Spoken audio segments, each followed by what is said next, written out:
Testing 1, 2, testing 1, 2.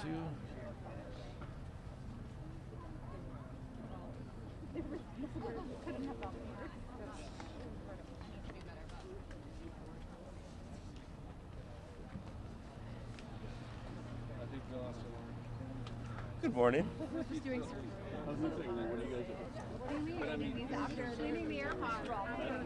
My freaking boyfriend, after hearing me tell the story of some of the AirPods, took my AirPods to a grocery shopping. So I go in my bag this morning, and I'm like, why? This is so unusual. No, he wasn't working out. He was No. I am not defending him. We are not defending him. Oh, yeah.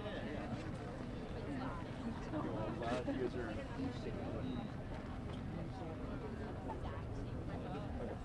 I think just stepping away is just so where do you want me to so we're going to be over in this little triangle area behind it. Kind of where they are. Awesome. Perfect. Cool. Oh, yes, the new one. I'll let you guys do that. You're like, I'll let you finish that gross endeavor that you're a part of right now. I realize I'm out. Really trying not to. Oh, yeah.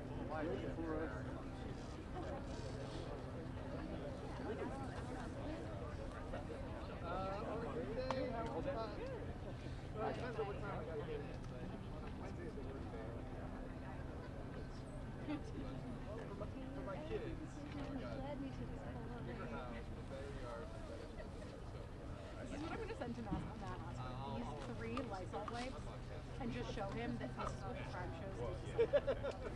But I'm compensated. And sir, I just want to be clear. No, I know, and I think that's the lesson that I learned at this stuff. The point I think stop if people don't have to say.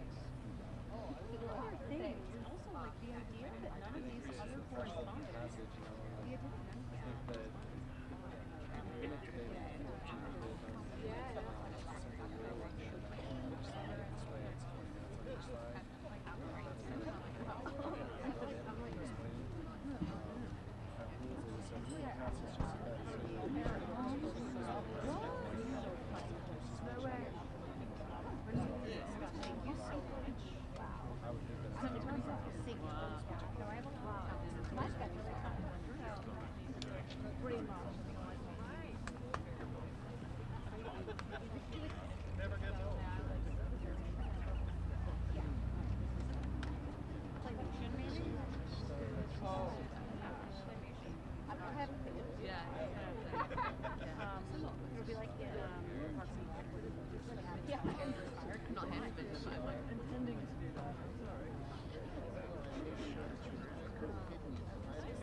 No one's ever put such a clean AirPod in their ear.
Yeah, I really want this.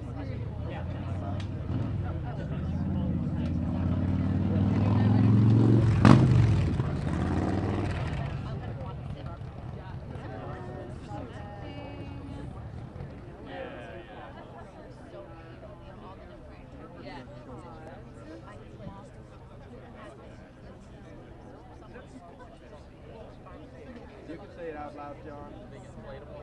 Yeah. It's like the escape. It's all fogged up. You can't hear anything. You're the one who's saving the day, so no, I'm not. There's no excuse for husband. Do what you gotta do. I appreciate you. Okay, I'll loop around or whatever.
Enjoy that 2 a.m. race.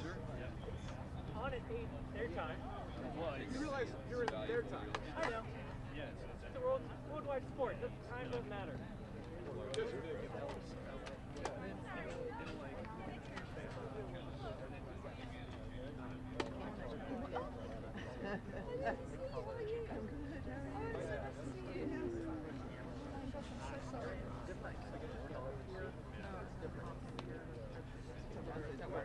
But I am around the 6 days.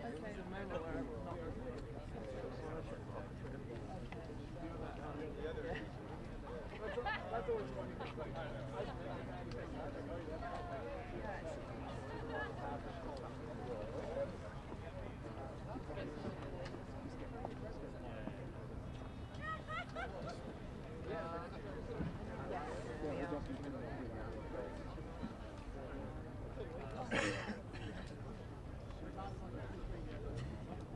He's sitting on a New York Times.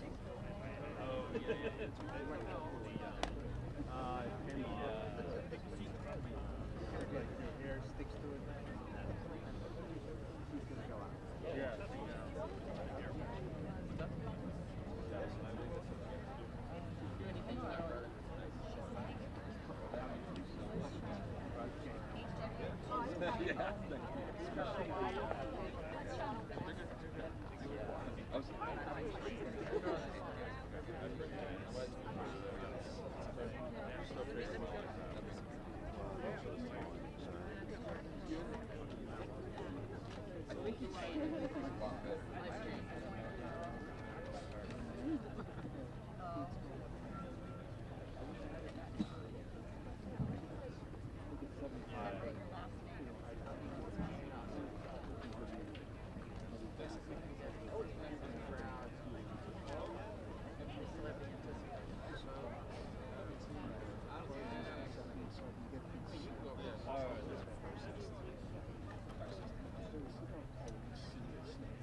Three more.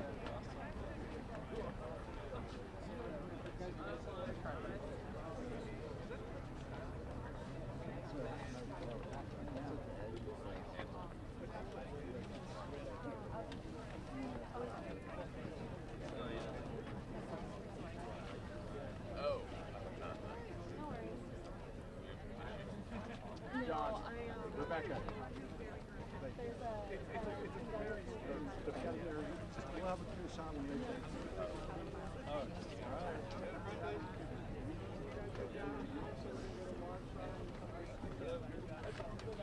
Bill.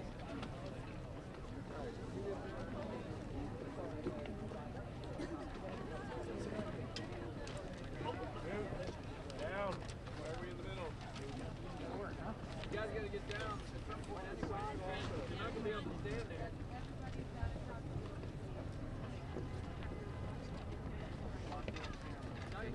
Hey, the camera's behind you. Gee, I would have never thought of it.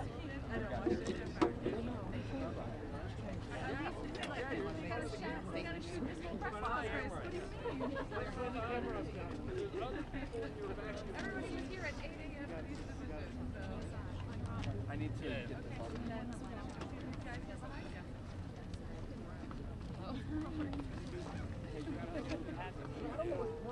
You're gonna move. Hey, gallery? Go all the way down.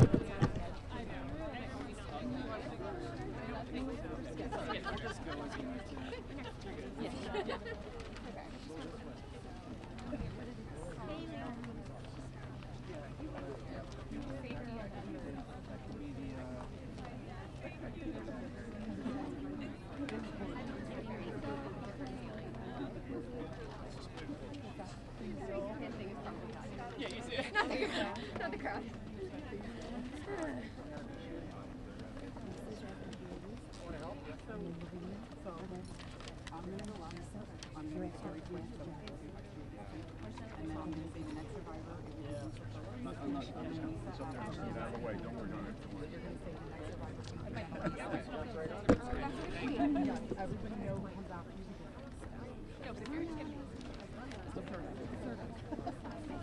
You don't even have to say that. You can say Marina if you want. People, she's only Marina. No, it's a very beautiful.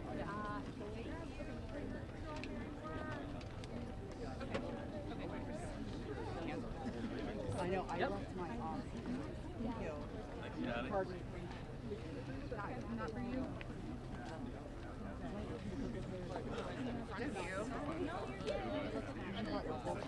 I can't wait till I love you so much.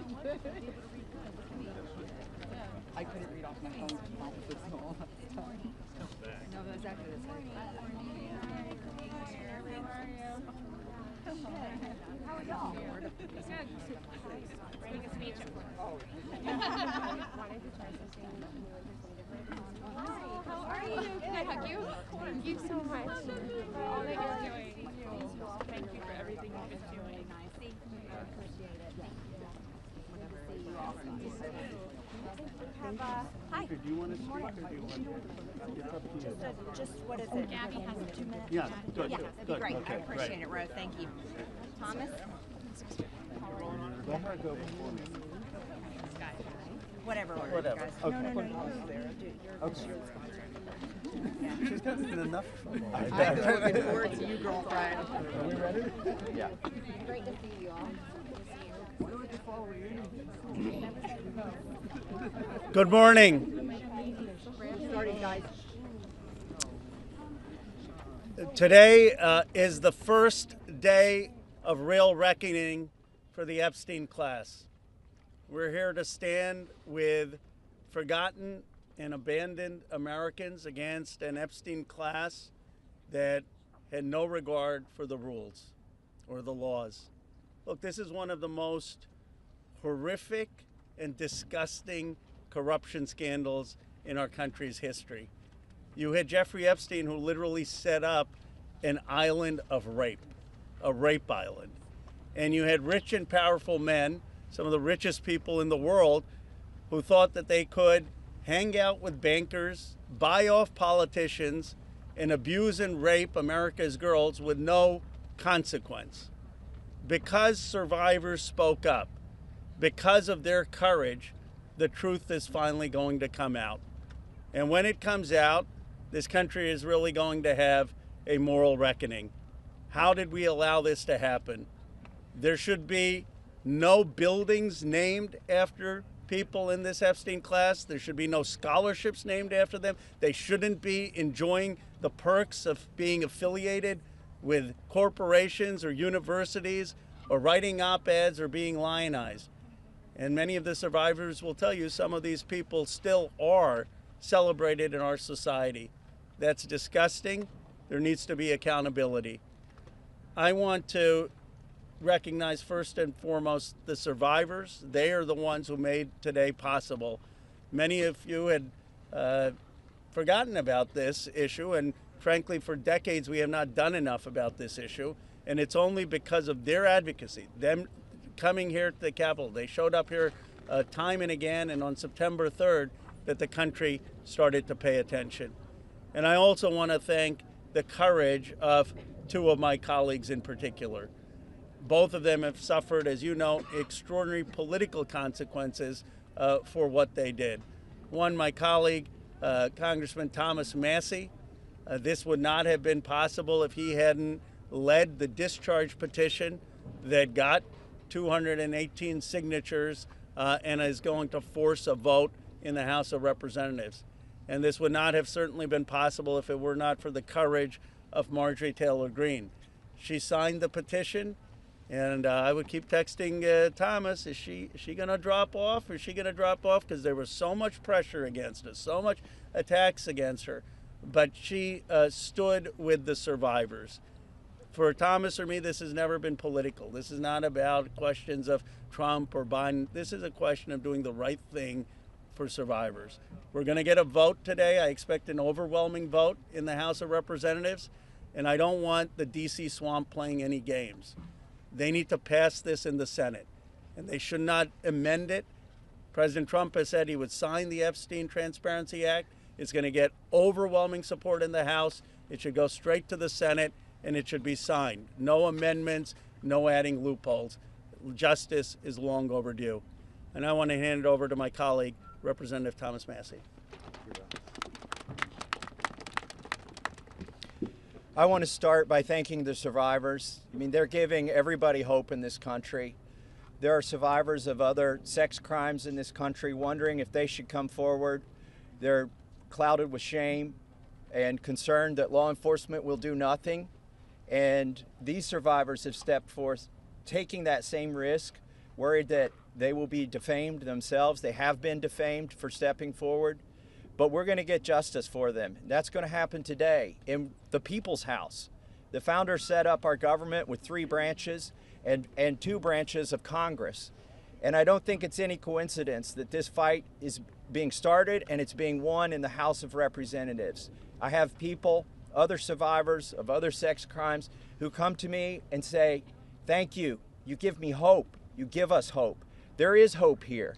We fought the president, the attorney general, the FBI director, the Speaker of the House, and the vice president to get this win.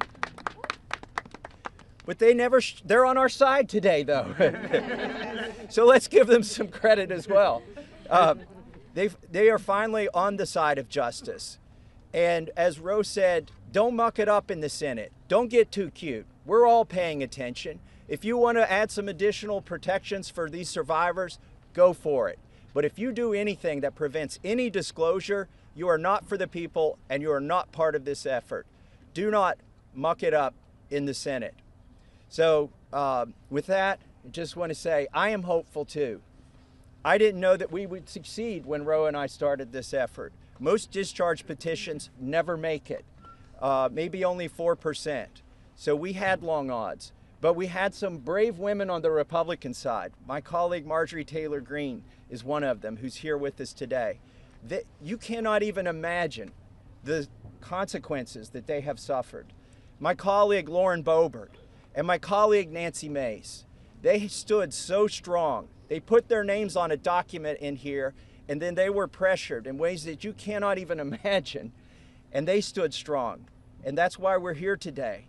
And they didn't take us seriously over at the executive branch or in the Senate, because they always thought they could flip one of these women. They could convince them or cajole them or intimidate them into taking their names off of this petition.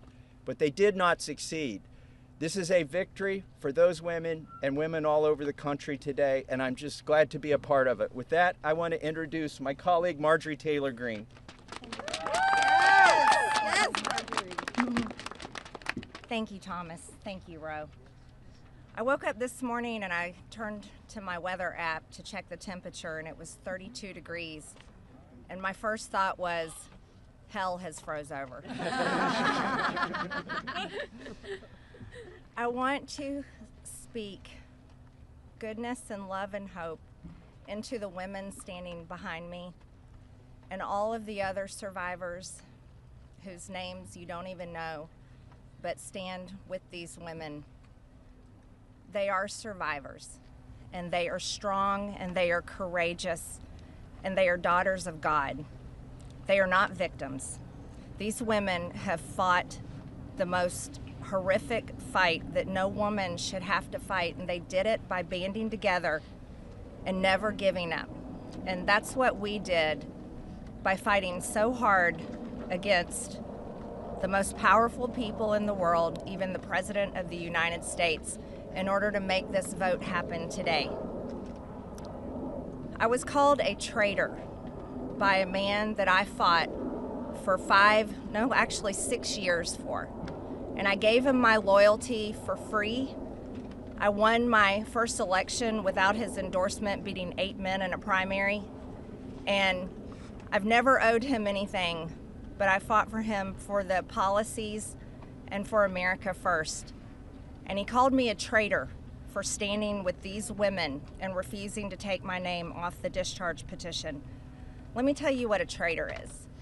A traitor is an American that serves foreign countries and themselves. A patriot is an American that serves the United States of America and Americans like the women standing behind me. And I want to tell you that this only became possible today because the American people whom we serve as representatives here in Congress demanded that this vote happen, and they put more pressure on every single elected politician in this city than has ever been put on them. And today you are going to see probably a unanimous vote in the House to release the Epstein Files. But the real fight will happen after that. While I want to see every single name released so that these women don't have to live in fear and intimidation, which is something I've had a small taste of in just the past few days, just a small taste. They've been living it for years. But the real test will be, will the Department of Justice release the files? Or will it all remain tied up in investigations? Will the CIA release the files? Will a judge in New York release the information? That's information that needs to come out. And will the list of names that these women privately hold, and they hold it because of their fear in their heart of what would happen to them if they release it on their own, will that list of names come out? That's the real test. So I want to thank Thomas Massey and Ro Khanna for your bravery in doing something that is much needed in America, crossing the political aisle that has become bigger than the Grand Canyon in America. But these men crossed that aisle on behalf of these women. And that is more of what is needed today in America than ever in our history. So thank you so much. Who's next? Ro, I'll let you introduce. Thank you. Thank you. Thank you. Thank you, Marjorie, Representative Greene, for your courage and your words. Before I introduce our survivors, I just want to say that They will make their statements, and then you can ask questions of Representative Massey, myself, or Representative Greene, but we do not want people asking questions and cross-examining the survivors. They're here to tell their stories, and they should be heard by the American people with respect. Of course, Congressman Massey, myself, and Congresswoman Greene would be happy to answer questions after that. With that, let me introduce the survivor who's helped organize a lot of this, and will be telling her own story and introducing the other survivors. Haley Robson, thank you for your courage and leadership. Absolutely, thank you. Oh, good morning. A little chilly coming from Florida, not used to it. I want everybody to take a look. I know everybody sees us today as grown adults, but we are fighting for the children that were abandoned and left behind in the reckoning. This is who you're fighting for. This is who Congress is fighting for. This is who the House of Representatives are fighting for, and hopefully the Senate will fight for us too. I want to kick this off right, and I want to address Marjorie Taylor Greene, Thomas Massey, and Rokana. I want to express my gratitude for all three of you, and I know, Rokana, we spoke earlier. This is an incredible thing that I'm watching as a Republican, and this is non-political, but for you to go against your own party and to be ostracized, there's no place for political violence, there's no place for intimidation, and I can say firsthand, stepping out against Epstein and his crimes against children, we have all experienced that ourselves. So for you to knowingly put yourselves at risk and put your career at risk is unbelievable to watch, and we are so grateful. I also want to make a proposition for Marjorie Taylor Greene, because you've been an advocate for this. If you decide to read those names on the House floor for immunity, I will be more than happy, no security needed. I will stand beside you. I will hold your hand. I will hold your coat in solidarity with you. And on top of that, I did talk to Jayapal, who said she would be more than happy to read those names too on the floor with all of us. It's time that we put the political agendas and party affiliations to the side. This is a human issue. This is about children. There is no place in society for exploitation, sexual crimes, or exploitation of women in society. There's no room for it, guys. We're not having it. And to the President of the United States of America, who is not here today, I want to send a clear message to you. While I do understand that your position has changed on the Epstein files, and I'm grateful that you have pledged to sign this bill, I can't help to be skeptical of what the agenda is. So, with that being said, I want to relay this message to you. I am traumatized. I am not stupid. I am traumatized. I am not stupid. You have put us through so much stress, the lockdowns, the halt of these procedures that were supposed to have happened 50 days ago. The Adelita Grijalva, who waited to get sworn in, and then get upset when your own party goes against you because what is being done is wrong. It's not right. For your own self-serving purposes, this is America. This is land of the free. Land of the free. In 1863, we have a woman on top of the Capitol building represent freedom. I do not feel free today. I don't know if the women behind me feel free today.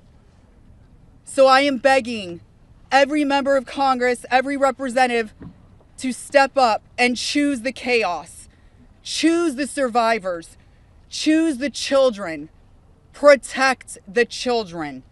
All children, you protect all of us equally. Thank you very much for your time.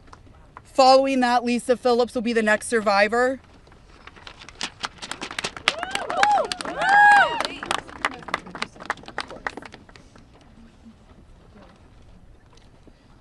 Good morning. My name is Lisa Phillips. It's an honor to stand here again for something America is finally united on: the immediate release of the entire Epstein files. In a divided nation, this is one demand we all share. Last time I stood here, I made a promise to all survivors watching. If those in power refused to release the truth, we would start uncovering it ourselves. For anyone who doubted that moment has already arrived. Since that day, More survivors across the country and around the world have reached out. Text, emails, DMs, first-hand accounts, and evidence. Many are women who were abused or trafficked through the international modeling pipeline Epstein built, promising visas, apartments, opportunities, futures, while exploiting their dreams for abuse. Most are still terrified to speak publicly because the men involved are powerful.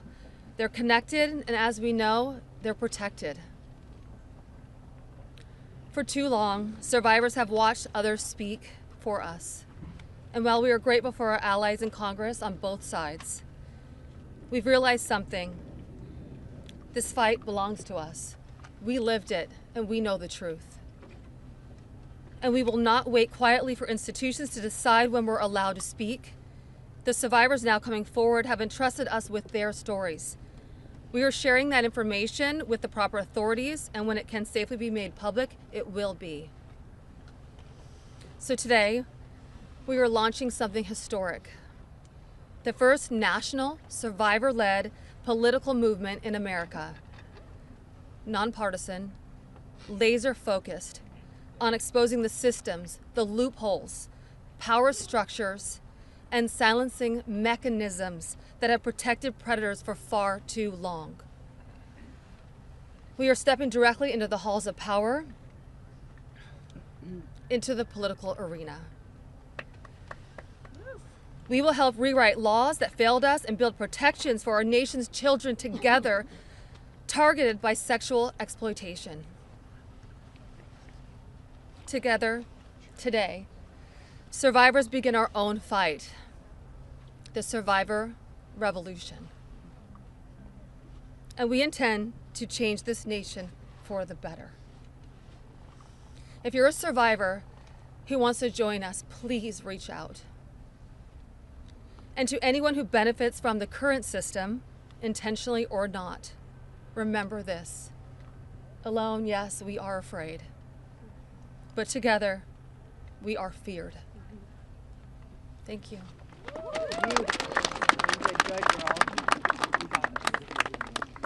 Hello, everybody. I am Jenna Lisa Jones, and just as Haley, I would just like to give a little reminder that this was me at 14 years old. I was a child. I was in 9th grade. I was hopeful for life and what the future had held for me. He stole a lot from me at 14. So just a little reminder there for everybody. Sorry. So,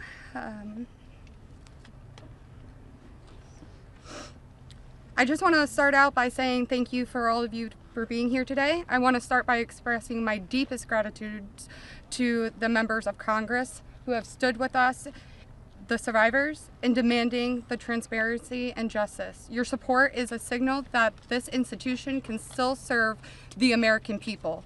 This issue was never one that should have divided us the way it has. In fact, it should have united us. Sexual abuse is not a Republican issue. It is not a Democratic issue. It is also not a hoax. We are here as American survivors of a man who used his wealth and power to hurt young girls and women.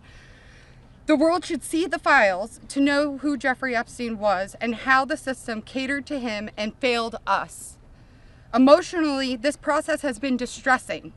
First, the administration said it would release everything and then applauded President Trump for that. Then it fought to release nothing. Now that checks and balances of our democracy have worked and the bill is getting passed to release the files, we are hearing the administration say they intend to investigate various Democrats who were friends with Epstein. I beg you, President Trump, please stop making this political. It is not about you, President Trump. You are our president. Please start acting like it. Show some class. Show some real leadership. Show that you actually care about the people other than yourself.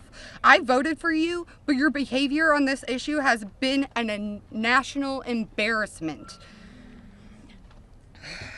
It is time to take the honest moral ground and support the release of these files, not to weaponize pieces of the files against random political enemies that did nothing wrong, but to understand who Epstein's friends were, who covered for him, what financial institutions allowed his trafficking to continue, who knew what he was doing but was too much of a coward to do anything about it. Jeffrey Epstein and Ghislaine Maxwell were able to recruit and abuse young girls and women. Then the country will learn nothing, and has horrible history will repeat itself if we do not do something about this. Thank you to the brave congressmen and women who have stood by us and recognized our side is the American side, and we should all be proud once again to be Americans. I want to just extend my thank you so much to all three of you, very, very much. The first time we were here, listening to the, people yell shame at you, and when she was here in support of us, really hit home and spoke some volumes, and I just very much appreciative of your support, and we stand by you. Don't let any of them bully you. We're here for you. Thank you, guys.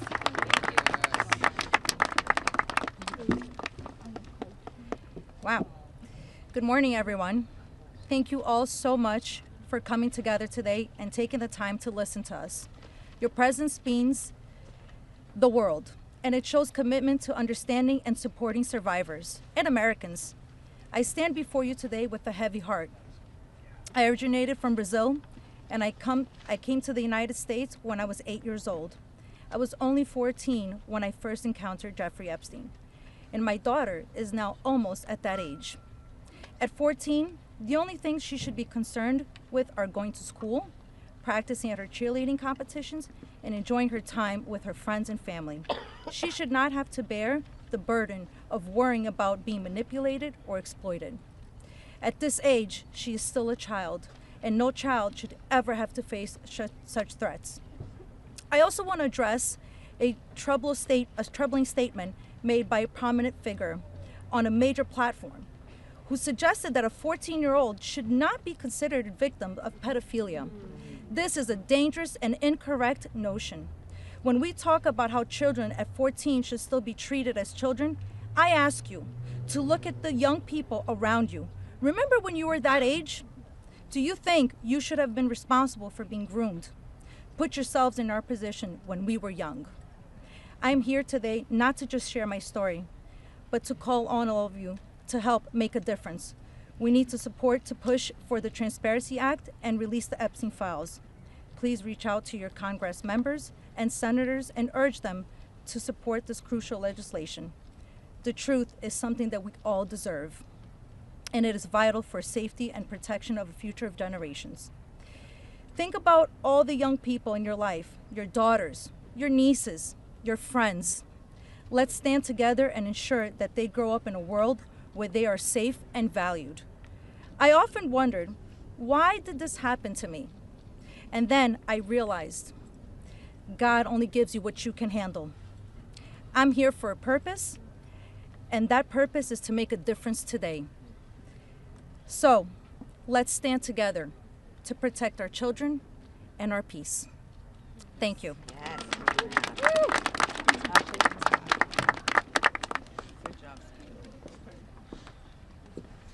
Good morning. I want to say a few things before I begin. My speech may not be great. It was thrown together last minute as I only came here, decided Friday, when one of us, who has spoken several times, decided she couldn't come because of the threats. She was too scared. So I want to say, when you threaten one of us, you're threatening all of us. Yep. We are together now, and that's never going to change. This is me at 16 when I met Jeffrey Epstein. Now I'll start. It is an honor to stand here before the American people. However, I shouldn't have to stand here at all. I'm here because as a child, I was pulled into Jeffrey Epstein's world, a world built on exploitation and manipulation of innocence and the protection of powerful men and women who believed that they were untouchable. Today, we'd rather be preparing for the holidays. We'd rather be at home with our families, baking with our children and decorating the Christmas tree as we try to move past this horrific moment that has impacted our entire adult lives. However, that's not possible because it's become something it should have never been, political and sensationalized. The truth is simple. We were victimized as children and failed repeatedly by the very system that was supposed to protect us. That's why we stand here today, to demand justice and accountability, not just for Epstein and his crimes, but for every predator and every enabler who participates in or protects abusers. The Epstein case was gravely mishandled consistently and deliberately over many years. Epstein could have been stopped decades ago, but instead he was able to continue his abuse, even during his sweetheart deal, yes, with his ankle monitor on and beyond. A deal that protected him and silenced us. While I was a child fighting to survive what happened to us, federal prosecutors were negotiating ways to shield powerful adults. And the failures didn't stop there. Our civil cases were met with hostile judges and delay tactics, intimidation, and PR campaigns designed to smear us in the public eye. We were treated as problems to be managed instead of victims to be protected.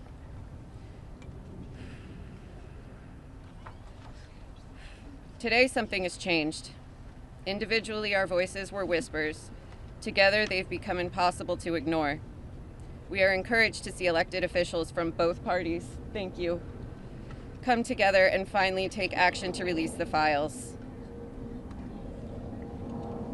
I'll leave it there. Thank you. Good job. Yes.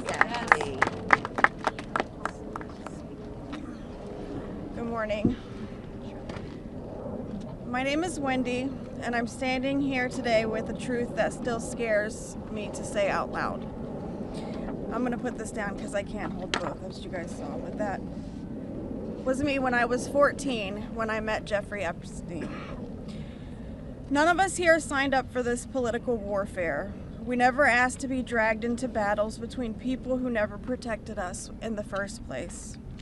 We are exhausted from surviving the trauma and then surviving the politics that swirl around it.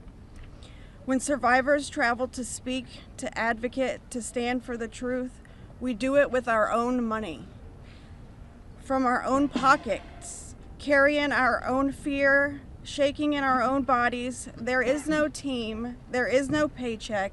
It's just us hoping our voices make a difference. And it puts a pit right in your stomach because you know you're standing on the right side of history. Yes. But standing on the right side of history is not a comfortable place to be. Yep.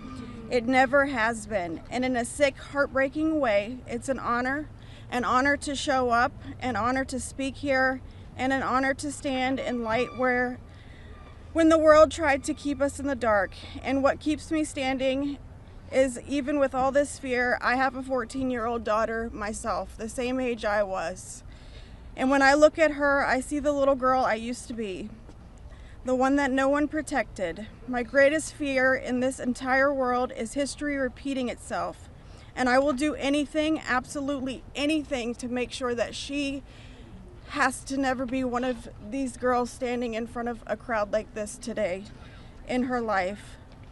So today, from the safest and bravest places inside myself, I am asking Congress, please pass the bill. Please release the records. Stop making survivors fight alone for the truth that should have protected us in the first place. To the representatives that support us, thank you. Thank you for standing beside survivors so we don't have to face this fear alone. Thank you for choosing what is right over what is easy. And every survivor who is scared right now, your fear is real. Your courage is real, and even though we're terrified, we keep showing up. Because someone has to tell the truth. Someone has to protect these children. We deserve safety then, we deserve it now. And we are done being afraid so others can stay comfortable. So with that, I want to say thank you guys for having us. And I just hope that people can remember that As survivors, our story never leaves us, but the choice that you make to pass this bill, your career is in front of you, and that choice will follow you. Everybody will know. So, thank you. Good job. Well said, Cindy. You're incredible. Hello, everybody. My name is Danny Bensky. This was me at 17 years old. Oh, I'm sorry. Coming from the dance world, I was recruited in 2004 after a systematic breaking down where Epstein leveraged my mother's brain tumor scans. He threatened me to withhold care for her. He trapped me in a year-long cycle of abuse. The last time I was here in Washington, D.C., I talked about being a part of this beautiful mosaic of women behind me, and they are exactly that. They are a beautiful mosaic of energy and passion and love and life. I am one story of 1,000. Think of that number, 1,000. I spoke of how big our hopes and dreams once were, and I talked about how they were completely shattered at the hands of Ghislaine Maxwell and Jeffrey Epstein. Now, I look at this amazing community behind me. They are survivor sisters. We are together. We stand together in this. And I realize that we are a representation of women across America. We come from different backgrounds. We have different religions. We are different races, different creeds, different ethnicities. We have different political affiliations. Some of us don't want to be political at all. And yet we stand here together for this cause. We're united in the call for transparency, complete transparency, to find justice. Justice for our younger selves. These pictures that you see, they're real people. I wish I could go back and give my former self a hug and say, this matters and it's going to change, and mean it. We are standing here for justice for the youth of tomorrow, and justice for those who are no longer with us, like the beautiful, brave Virginia Giuffre. We understand that the road is long, but I implore you to stay the course, please. Living in an age where you can get news in 10-second clips on your phone, I know that this is a big task for us, but it's a very personal one for survivors. It's a very personal one for us as a country. So I'd like to ask you to try something right now. I'd like everybody to close their eyes or soften their gaze just for a moment, and I want everybody to think of a child that is close to them between the ages of 14 and 18 years old. It could be your daughter, it could be your niece, it could be a friend's kids, it could be you at a former age, it could be your mother at that age. But really envision that for a second, 14 to 18 years old. Once you think of that person, I want you to think about what they feel like. What is their energy? What do they smell like? What sound do they make when they laugh? Really think about that child, just for a moment. Now I want you to picture a pair of giant looming wooden doors and an overbearing marble landing. Those are the doors to Jeffrey Epstein's house. Do you allow that child to enter or not? If the answer is yes, you would allow entrance. You stand with predators. If the answer is no, then congratulations, you're on the right side of justice. Now you have homework. I am calling for the American people. You have homework. Call your congressional leaders. Call your senators. Please support this bill. Let's get it all released. Thank you very much.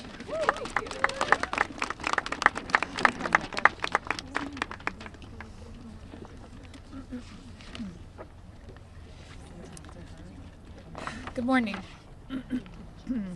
My name is Annie Farmer, and this is a photo of me and my sister Maria Farmer. Around the time I was 16 and she was 25. That's how old we were when we were abused by Epstein and Maxwell. Survivors have repeatedly stated that our pursuit of transparency and justice is a nonpartisan issue. But given the political noise surrounding this case, I just want to remind people of some of the facts. In 1996, when my sister Maria bravely blew the whistle on this group by reporting to the FBI what Epstein and Maxwell did to both of us, they hung up on the phone on her, and there was no follow-up of any kind. Bill Clinton was president. In 2006, the FBI came to us, finally interviewed us, and asked us both to be witnesses against Epstein. We were very anxious, but we agreed. And then we didn't hear back from them due to their infamous sweetheart deal. George W. Bush was president. In 2015, when the DOJ was sent FOIA requests for Maria's FBI files, and they were denied, as they have been many times, Barack Obama was president. In 2019, when Epstein died in prison due to either negligence or foul play, Donald Trump was president. In 2023, Maria's attorneys sent a letter on her behalf to the government, requesting an investigation into the repeated law enforcement failures in this case, similar to what was done in the case of Larry Nassar. They declined to do so. Consequently, my sister filed notice that she would be suing the government for failing to uphold its legal, ethical, and moral duties in this case. Joe Biden was president. This year, after campaigning on a pledge to finally release the files, under Trump's second presidency, the DOJ announced they were closing the investigation into Epstein's co-conspirators, and then transferred Ghislaine Maxwell into a prison camp, where it is well documented that she is receiving special treatment. This is not an issue of a few corrupt Democrats or a few corrupt Republicans. This is a case of institutional betrayal. Because these crimes were not properly investigated, so many more girls and women were harmed. My sister, because of her bravery, was repeatedly threatened and lived in fear, with dire consequences for her health and her career. 30 years later, even as oceans of allegations and obvious truths have emerged, the government has still not chosen transparency. This is why we have all come together as one united voice to demand the release of all the Epstein files and to finally bring the truth out of the shadows. Yes.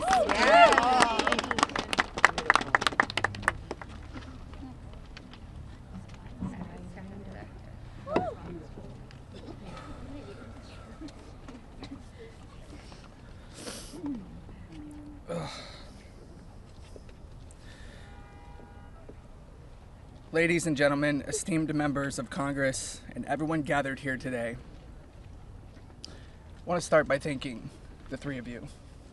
Thank you. It takes a lot of bravery to do what you're doing. We hear you. We see you.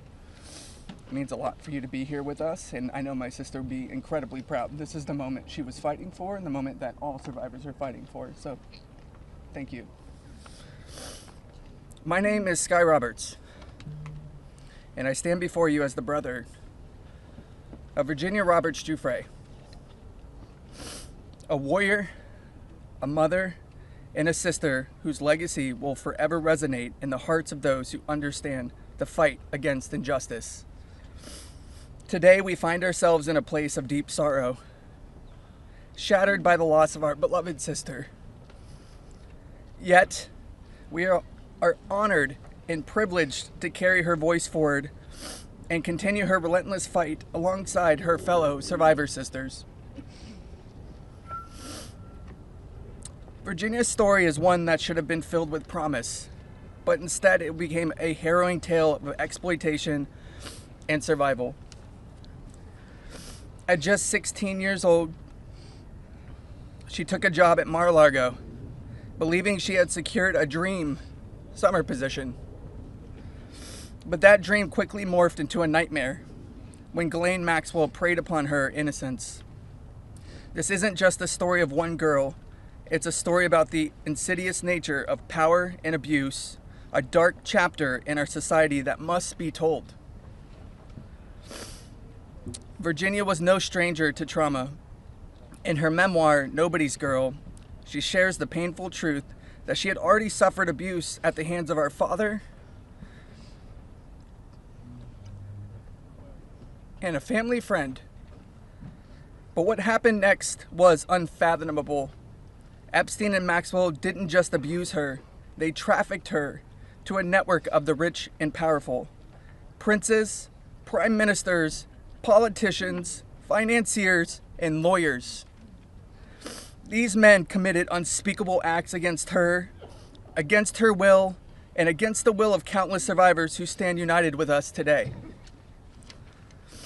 Virginia's strength was tested in many ways that most of us can hardly imagine.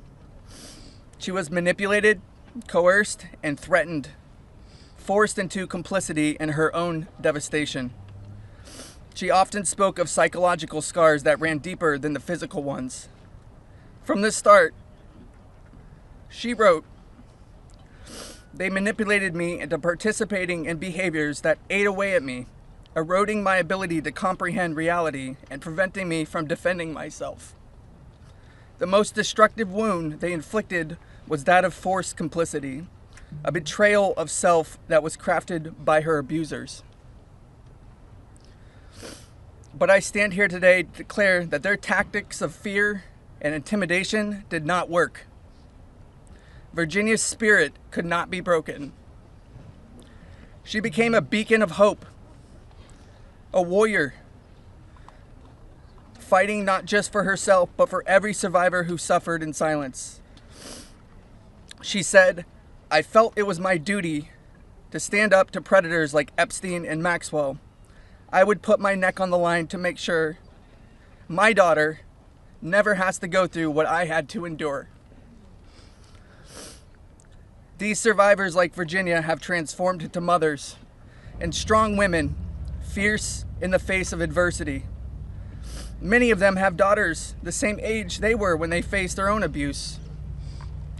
They are determined to break the cycle, to shatter the silence that has kept so many in the shadows.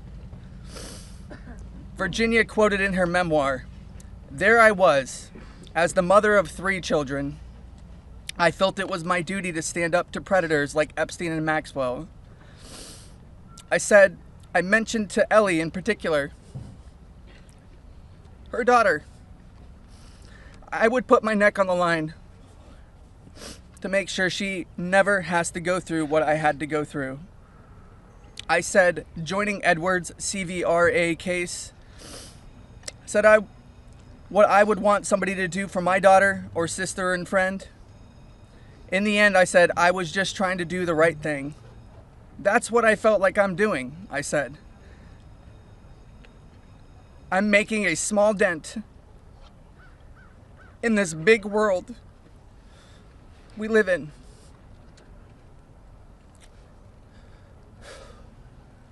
Well, Sissy,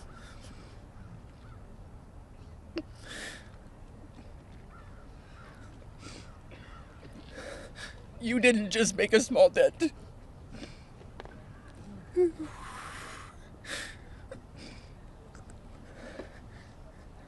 You made a monumental impact, a resounding statement that echoed across the world. You built an unbreakable wall, a barrier that will protect future generations from the horrors of abuse. As we gather here today, I urge each of you, members of Congress, advocates, and all those who hear this message to join us in this fight. We demand justice, accountability, and support for survivors. And we keep getting asked this, what does justice mean, you ask? It starts with acknowledgement. That's the first step. Acknowledge in the face of survivors that this happened and that this is true. Your vote carries that weight. My sister is not a political tool for you to use. These survivors are not political tools for you to use. These are real stories, real trauma, and it's time for you to stop just talking about it and act. Vote yes. Yeah.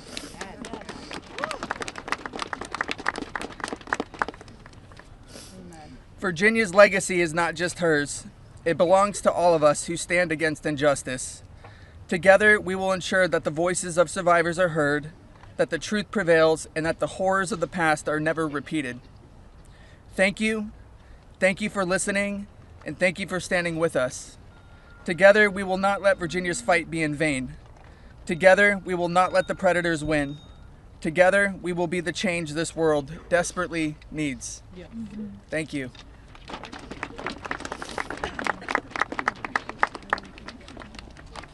So beautiful.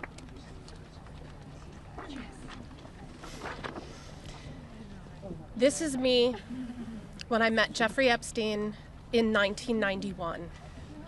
I always share the date when I talk about my story because people rarely acknowledge how long this has actually been going on. And for too long, truth has been buried, survivors have been silenced, and powerful people have been protected. And today we stand in a moment that will decide whether our government still belongs to the American people or to those who prey on them. Because when mountains of evidence and decades of victim reports across 5 administrations still lead to sweetheart deals or no prosecution at all, this isn't just one case gone wrong. It's an institutional failure on a historic scale, and every member of Congress and this administration must answer for that failure. Millions of sexual abuse survivors know the pain of speaking up and watching the institutions that are meant to protect them look away. We're not alone in this.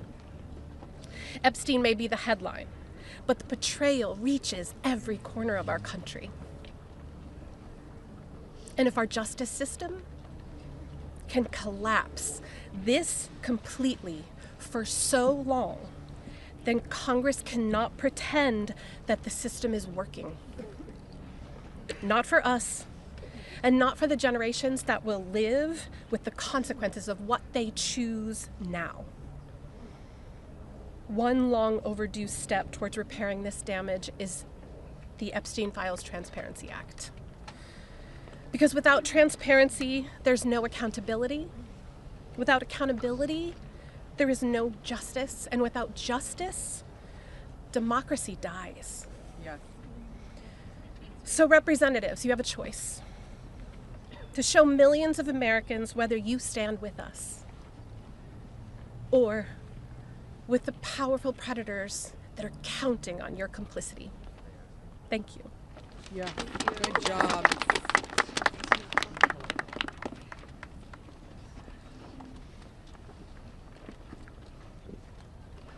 Good morning. This is me. This was me.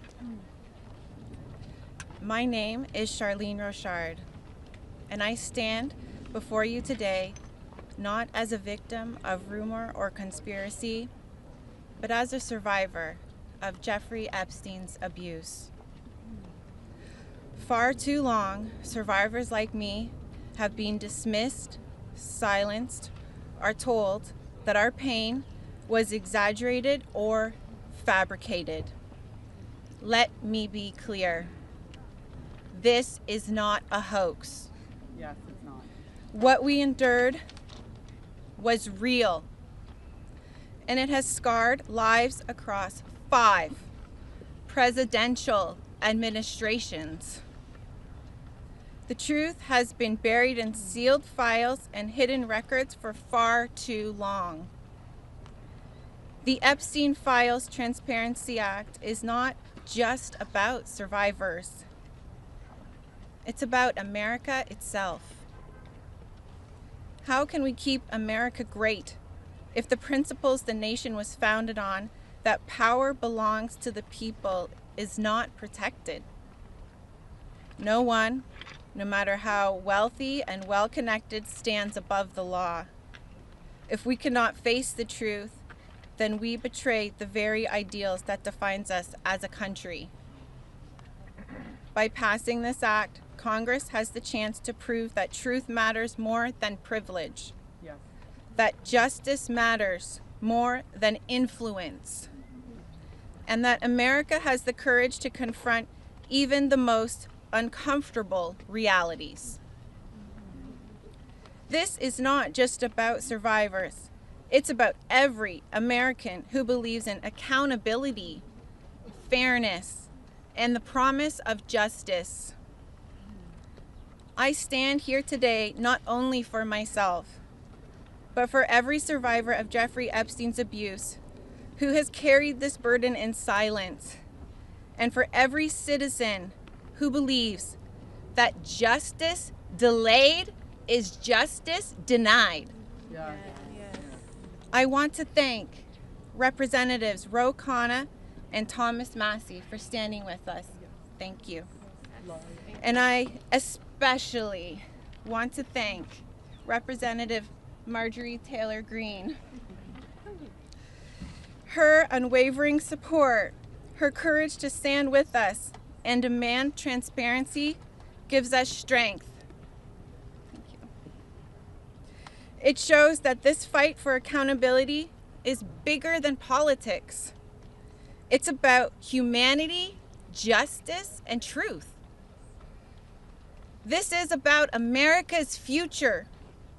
It's about whether we, the people, will be heard when we have the courage to stand for truth and justice. Our voices are real. Our pain is real. And our demand for justice will not be silenced. Thank you. Amen. Yes, girl, Charlene. Hello. Good for you, girl. You did amazing. My name is Laura Bloom McGee. This is my first time speaking publicly about my abuse. As a young woman in New York City, I was pursuing a modeling career and building a life of giving back through my philanthropic work. Instead, I was intentionally groomed and became part of an international model sex trafficking ring that was led by Jeffrey Epstein. I was sexually and mentally abused by Jeffrey Epstein. He used my dreams and vulnerabilities to silence me. Today, I am here to break that silence. Sex trafficking and sexual abuse are crimes against human beings, not political talking points. For too long, Epstein's abuse was an open secret, with his network remained protected. Evil thrives in darkness. We must shine a light on every corner where it hides. Nothing should be off limits in the search for truth. Please vote that everything in the files be released. Let investigations proceed without obstruction. Demand oversight and deliver justice. The government must never side with predators. I come as one survivor, but I stand here for everyone who prayed for me, who believed in me, and who hoped for me. To my fellow survivors, your courage brought me here. We are more than victims. We are mothers, daughters, sisters, friends. This is not a hoax, and we will not be erased. Shame on any elected official who obstructs truth and justice for the American people. Thank you. Amen. Yeah, girl. My name is Liz Stein. In 1994, I was a senior in college, just 21 years old. I had aspirations of attending law school after graduation, and it looked like I had a bright future ahead of me. 1994 was also the year I met Ghislaine Maxwell and Jeffrey Epstein. My involvement with them changed the trajectory of my entire life. The Epstein Files are not about loyalty to any one political party. They're evidence of a crime. We stand here today, victims of the crime of sex trafficking. I'm here today speaking both for my 21-year-old self and for the countless number of people who have experienced sexual violence. When I am asked what I would tell my younger self if I could say something, I say that I would tell myself to tell someone. And if they don't listen, to tell someone else. And to just keep telling until someone listens. And even if nobody listens to you, you should be proud of yourself because you stood in your uncomfortable truth when others could not. And that is true bravery. We stand here today as survivors, part of a sorority that none of us asked to join. We have told our stories over and over and over. Now it's time to see who was listening. We ask that you vote to release the files, all of them, so the victims of this crime can finally see justice. Thank you. Amen. Yes. Good boy, girl.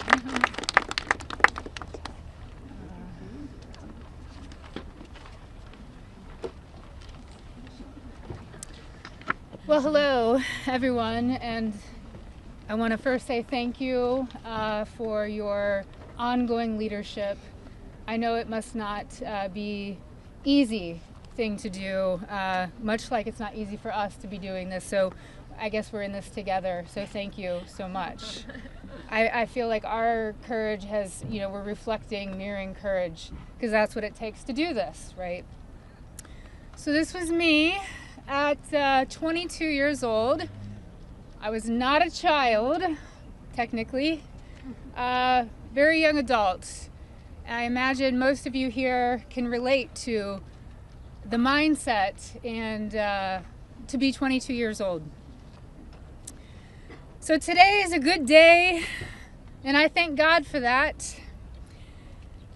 It's widely and undeniably clear that our current political climate is quite rigid and seemingly at war with one another. This sets a stage. This sets a stage for voices, survivor voices, to get spoken over and drowned out by the political darts whizzing by. Not today, though. Today, our truth and our power have steadily risen up. We're at the peak. Our voices prevail today. Our voices initiated the coming together of both political parties. That's pretty big, I think. Republicans and Democrats, we all stand together today. We all stand together for justice, and we must continue to do so to protect the integrity of our country and our democracy. Truth and justice must prevail. The children today are those that will lead this nation one day. Think about that. What does that mean to each of you? If anyone doubts that this does not directly contribute to the fate of our country and democracy, I challenge you and I urge you to think again. Our voices are a fundamental pillar of future generations. Today, that's what we stand here for. Accountability, action, and justice. Let's get this vote done today. Let's send it through the Senate and straight to President Trump's desk for signing. I'd like to be there that day that he signs. I'm sure all of us would like to be there. Today is a good day, and let's keep moving forward. Thank you so much. I just want to give you a hug. Okay. Hey guys, we're actually pressed for time, so we are not going to be taking questions going further. I bring back Rokana. He's going to do our closing conversation and comments. Well, thank you, Hilly. Teresa is right. It's pretty big what the survivors have accomplished today. And I just want to say how eloquent, strong, and admirable they were. Let's give them a round of applause for their courage. Thomas and Marjorie and I will take a few questions from people. Go ahead. Is basically right now calling on the Senate to make revisions to this bill because he says it doesn't adequately protect the survivors, the victims that are standing behind you. Your response to that? That's been a red herring all along. The survivors have always been in favor of this legislation, and there's a provision in there you can read, if you would just read it, that protects them. Now, if he wants to offer more protections in the Senate, that's fine with us, but here's the problem. Now we have to vote on it again in the House. And so, as you heard, justice delayed is justice denied. It could be just another delay tactic. But we want to... Is that what you think? That's the motivation from the Speaker? I think the Speaker wants to save face. He's going to vote for a piece of legislation today that he's disparaged for 4 months. And however he needs to come on board, we want him on board. So we appreciate that. It's a long fight, isn't it? You don't actually need legislation. Go ahead. Go ahead. I wonder, what do you say today to Andrew Mountbatten Windsor, the man formerly known as Prince Andrew? Well, you know, there's becoming a reckoning in Britain that needs to happen in the United States. A prince lost his title. The ambassador to the United States lost his job. We need to see those same kind of consequences here. As my colleague Rose said, there shouldn't be buildings named after these perpetrators of these heinous crimes. There shouldn't be scholarships named after them. And there needs to be accounting. We've seen tens of thousands of pages released by the Oversight Committee. What we've not seen is a single name.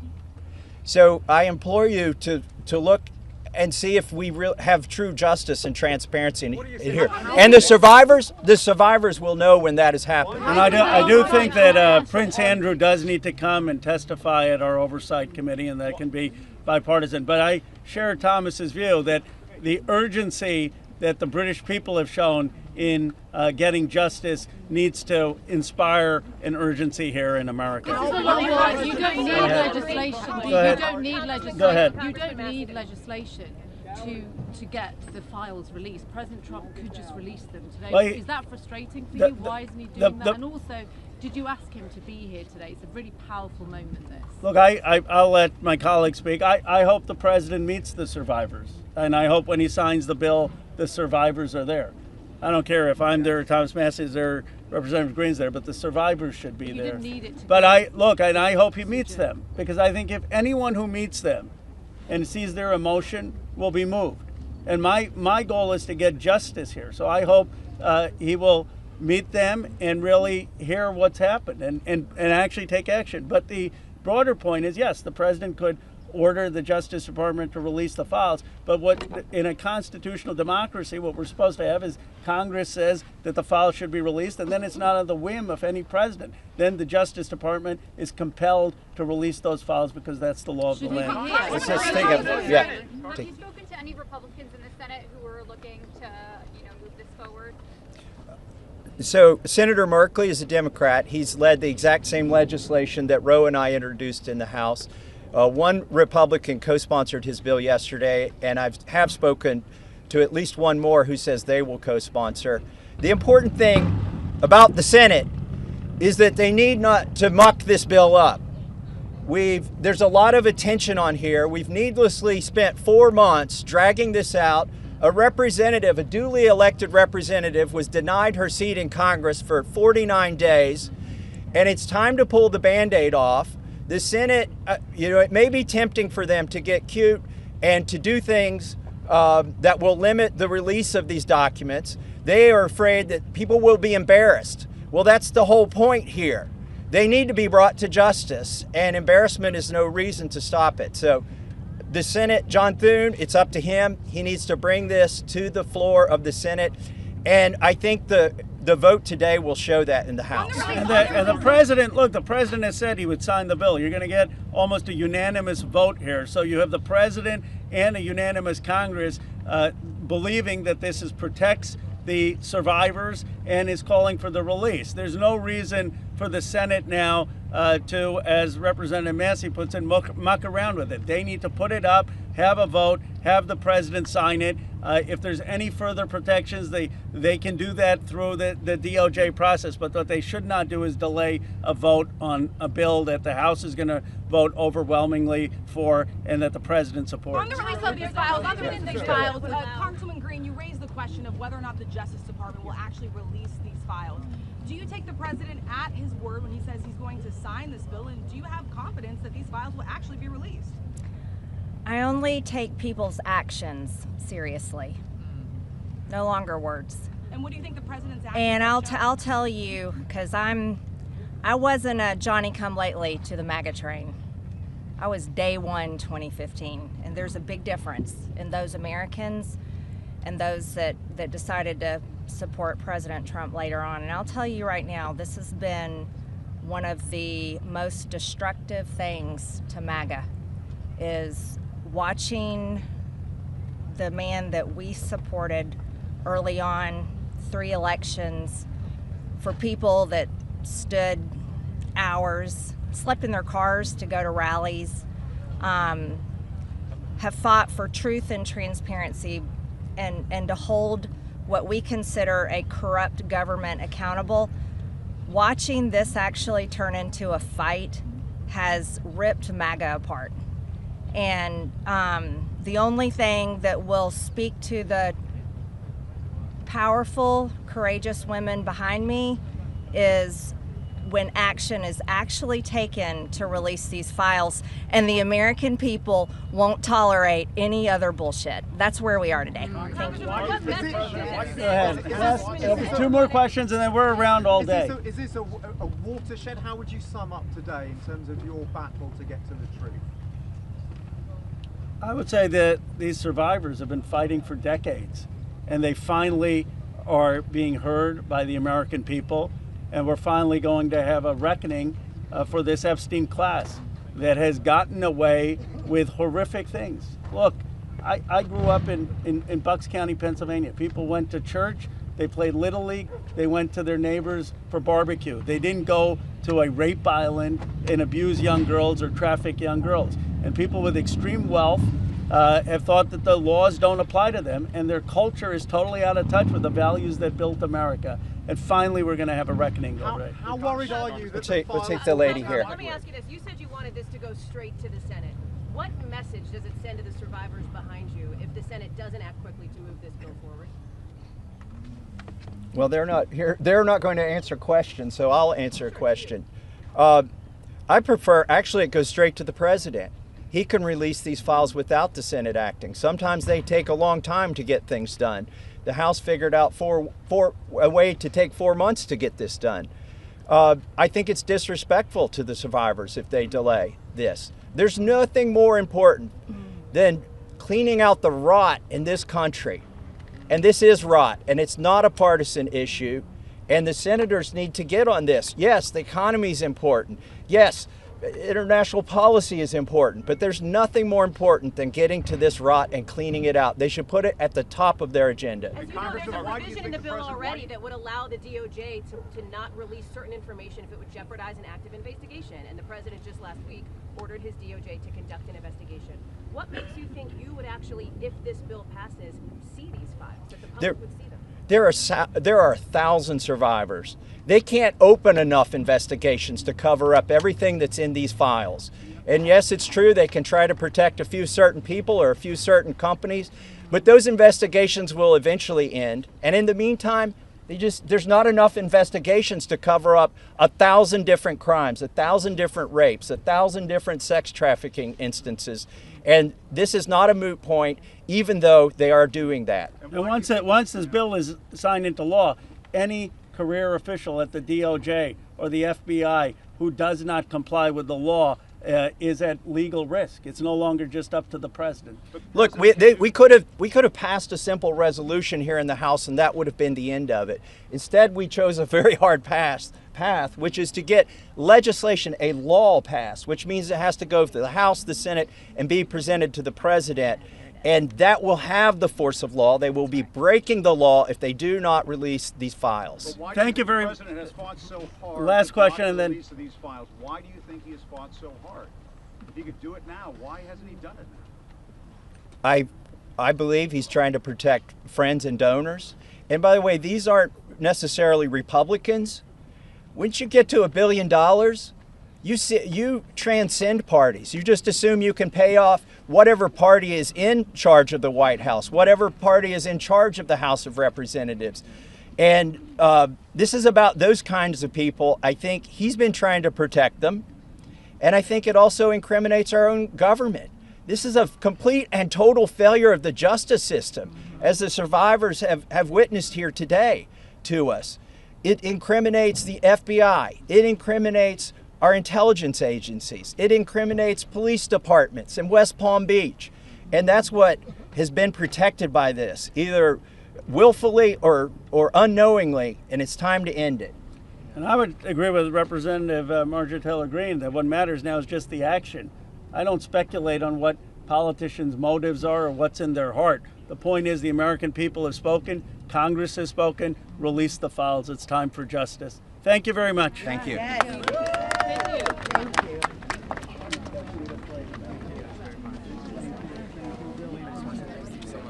Very brave. Incredible. I appreciate it.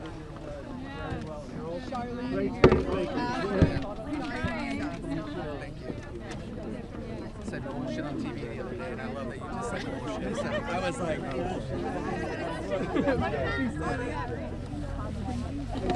Ms. Taylor Greene? Ms. Taylor Greene, how is it to hear the victims today? Ms. Taylor Greene, how is it to hear the victims today?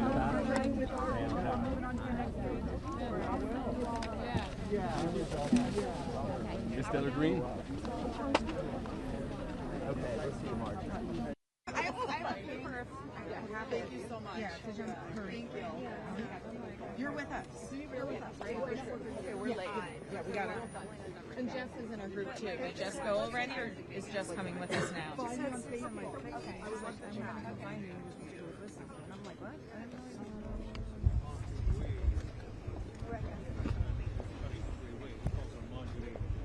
Traitor.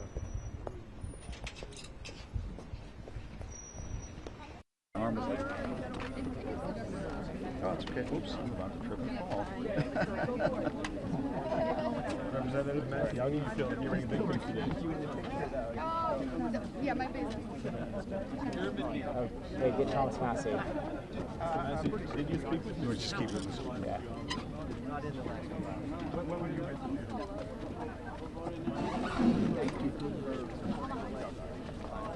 You have trust that the Senate will do speak with this by any chance? No. Yeah, that's fine. Best bet is like go to Getty and pick out which one. Or AP, whatever. Cool. Yeah. Okay. See you.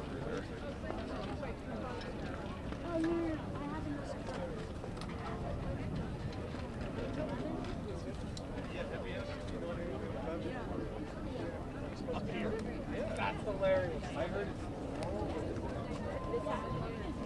Wait, they're gonna have the same thing against you.